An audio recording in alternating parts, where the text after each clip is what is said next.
തെരുവിൽ കഴിയുന്ന മാനസിക വെല്ലുവിളി നേരിടുന്ന ഒരാൾ അദ്ദേഹത്തിൻ്റെ ഭാണ്ഡത്തിൽ നിന്നും കിട്ടുന്നത് ഒരു ഐഫോണാണ്.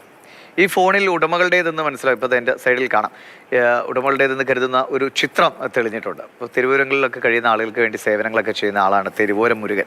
അദ്ദേഹമാണ് ഇദ്ദേഹത്തെ കുളിപ്പിക്കുന്നതിനിടെ ഈ ഫോൺ കണ്ടെടുക്കുന്നത്.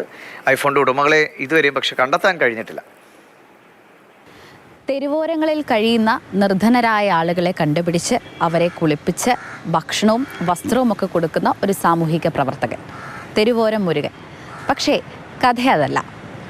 കഴിഞ്ഞ ദിവസം മാനസിക വെല്ലുവിളി നേരിടുന്ന ഒരാളുടെ ഭാണ്ഡത്തിൽ നിന്നും ഒരു ഐഫോൺ കിട്ടി. ആ ഐഫോണിൻ്റെ ഉടമ ആരാണെന്നോ ആ ഐഫോൺ എങ്ങനെ വന്നുവെന്നോ ഒന്നും അദ്ദേഹത്തിന് അറിയില്ല. ആകെ ലോക്ക് സ്ക്രീനിൽ ഉടമകളുടെ ഫോട്ടോ മാത്രമേ ഉള്ളൂ.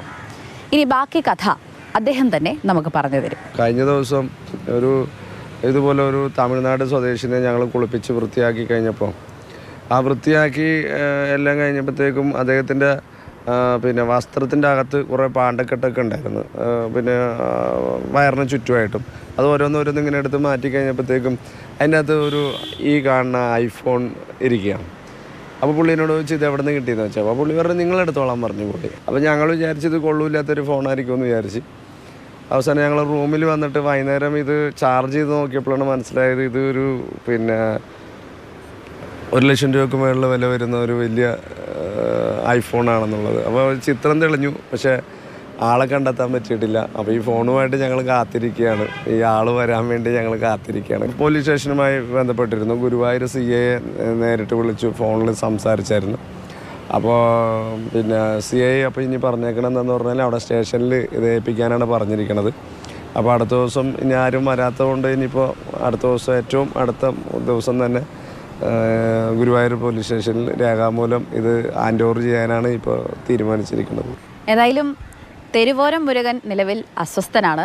കാരണം ഈ ഫോണിൻ്റെ ഉടമകളെ കണ്ടെത്തി അവർക്കിത് കൈമാറുന്നത് വരെ അദ്ദേഹത്തിന് ഉറക്കമില്ലാത്ത രാത്രികളായിരിക്കും അല്ലേ? തീർച്ചയായിട്ടും നമുക്ക് ടെൻഷനുണ്ട്. കാരണം ഇത് എന്തെങ്കിലും വന്നു ഇതെന്നുള്ളതിൻ്റെ ഒരു ഇതുണ്ടല്ലോ, ഇത് ഇനിയിപ്പോഴും ഇത് എങ്ങനെ സംഭവിച്ചു, ഈ ആൾക്കാർ എന്താണ് ആരാണ് എന്നും നമുക്കൊരു അറിവില്ലാത്തതുകൊണ്ട് വലിയൊരു ആകാംക്ഷയും ടെൻഷനും ഉണ്ട്. ഏതായാലും ഉടമകൾ പേടിക്കേണ്ട, സുരക്ഷിതമായ കൈകളിലാണ് എന്ന് തന്നെയാണ് അദ്ദേഹം ഓർമ്മിപ്പിക്കുന്നത്.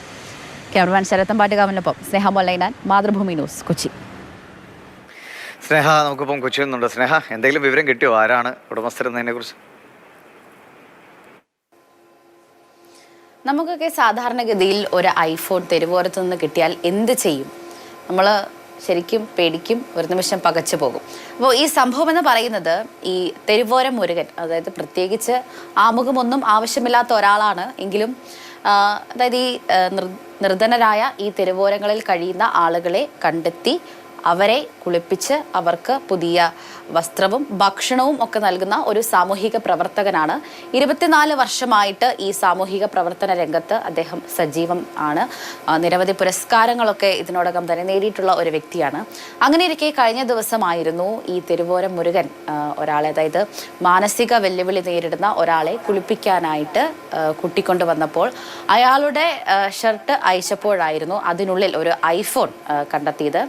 പക്ഷേ നേരത്തെ സൂചിപ്പിച്ച പോലെ തന്നെ മാനസിക വെല്ലുവിളി നേരിടുന്ന ഒരാളായിരുന്നു. അതുകൊണ്ട് തന്നെ ഈ ഐഫോൺ എവിടെ നിന്നാണ്, എങ്ങനെയാണ് ഇയാളുടെ ഭാണ്ഡത്തിനുള്ളിൽ വന്നത് എന്ന കാര്യത്തിൽ ഒരു വ്യക്തതയില്ല.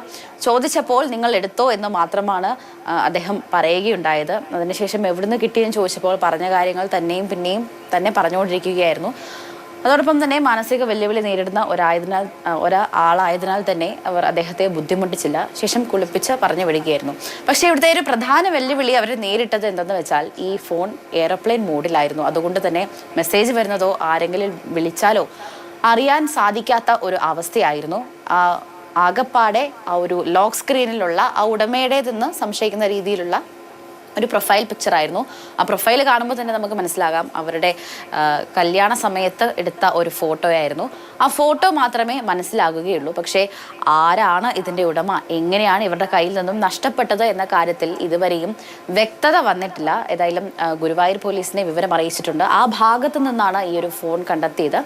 ഗുരുവായൂർ പോലീസ് ഉടൻ തന്നെ ഫോൺ പോലീസ് സ്റ്റേഷനിൽ ഹാജരാക്കാനായിട്ട് പറഞ്ഞിട്ടുണ്ട്. അതിന്റെ അടിസ്ഥാനത്തിൽ അദ്ദേഹം അതിനുള്ള ഒരുക്കത്തിലും കൂടിയാണ്. ഏതായാലും ഈ ഉടമകൾ ആരായാലും ഈ വാർത്ത കാണുന്ന പ്രേക്ഷകരിൽ ആർക്കെങ്കിലും ചിലപ്പോൾ പരിചയമുള്ളതായിരിക്കും, അല്ലെങ്കിൽ ചിലപ്പോൾ അതിൻ്റെ ഉടമസ്ഥർ തന്നെ ഇത് കണ്ടേക്കാം. കാണട്ടെ, എത്രയും വേഗം അങ്ങനെ എന്തെങ്കിലും നിങ്ങൾക്ക് പരിചയക്കാരാണെങ്കിൽ നേരെ ഗുരുവായൂർ പോലീസിനെ ബന്ധപ്പെടുക. അവർ തിരുവനന്തപുരം മുരുകനുമായി സംസാരിച്ച് ഈ ഫോൺ തിരിച്ചു വാങ്ങാനുള്ള ഒരു സാഹചര്യം ഉണ്ടാകും. പെട്ടെന്ന് അതിൻ്റെ ഉടമ കണ്ടെത്താൻ കഴിയട്ടെ അല്ലേ.